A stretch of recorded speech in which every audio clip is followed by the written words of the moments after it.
Assalamualaikum warahmatullahi wabarakatuh. Para mahasiswa Indonesia, bersua kembali dengan saya, Profesor Dr. Armanto SPD MHum, dosen Prodi Sastra Indonesia FBS Universitas Negeri Padang.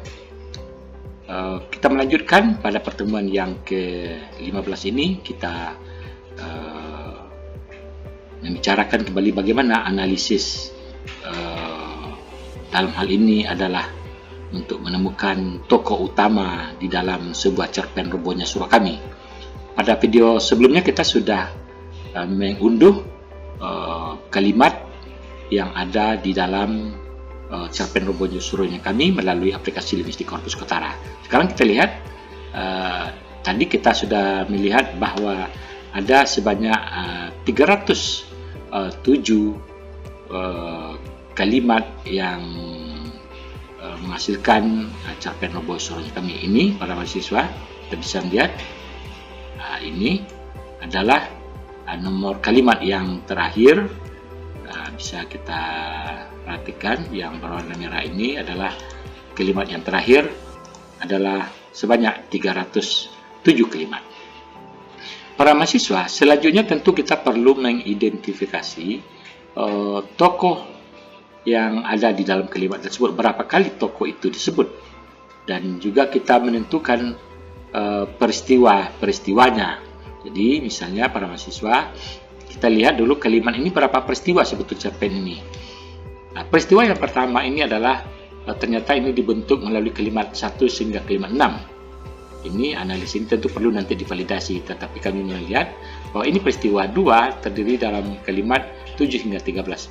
Sehingga hasilnya adalah setelah kita lakukan identifikasi peristiwa, maka cerpen robohnya surah kami ini terdiri atas 27 peristiwa. Ini adalah peristiwa yang ke 20 tersebut. Ini adalah jadi yang terdiri dari kalimat 296 hingga 307. Berikutnya kita juga perlu menentukan jumlah nama tokoh itu disebut. Misalnya kita melihat sebagai contoh tokoh kakek ini, yang benar-benar kata kakek itu disebut adalah sebanyak 32 kali.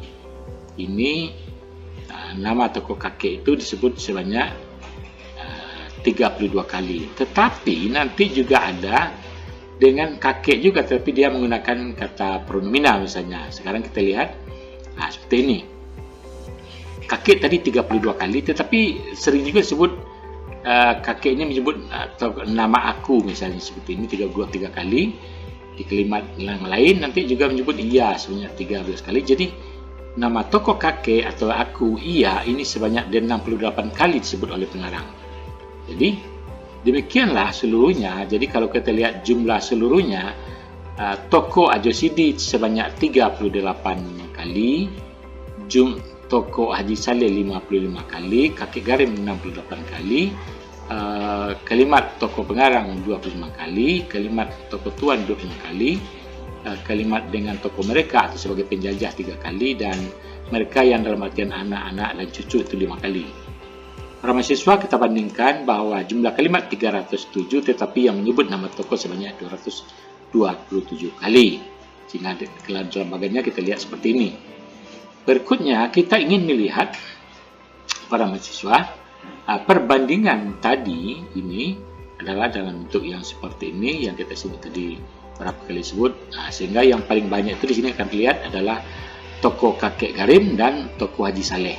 Jadi inilah yang paling dominan, sebanyak 68 kali disebut nama kakek Garim, dan Haji Saleh 55 kali. Ini muncul kecurigaan kita kalau secara teori sastra bahwa mengatakan tokoh utama adalah tokoh yang paling banyak disebut oleh pengarang, maka kita cenderung mengatakan tokoh kakek Garim inilah yang 68 kali disebut. Berikutnya kita bisa melihat persentasenya adalah para mahasiswa ini. Tadi kita sudah melihat gabungan keseluruhannya secara tabel, sehingga yang muncul ini adalah yang peristiwanya.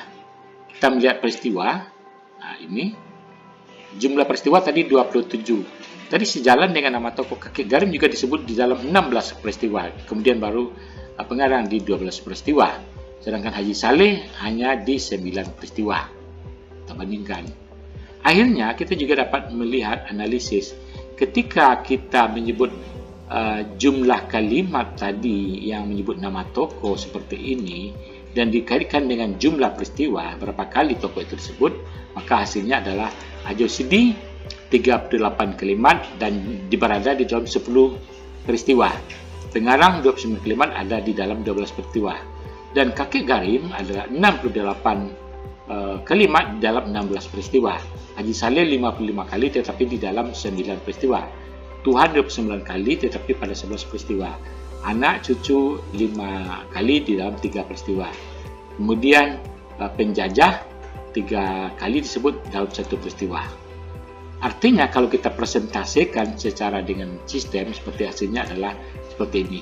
Dan menjadi catatan kita adalah yang berwarna kuning ini, bahwa kita cenderung menyebut bahwa kakek Garim ini presentasinya tinggi dan di persentase jumlah peristiwa juga tinggi. Jadi ini sejalan, kalau kita hubungkan dengan rumus berarti ini adalah punya kecenderungan bahwa kakek Garim dalam jumlah kalimat yang tinggi, persentasenya juga banyak disebut di dalam jumlah peristiwa dengan prestasi yang tinggi juga. Demikian para mahasiswa kita bisa menentukan tokoh utama cerpen robohnya sur kami dengan menggunakan analisis dengan aplikasi Linguistic Corpus ini. Terima kasih. Assalamualaikum warahmatullahi wabarakatuh.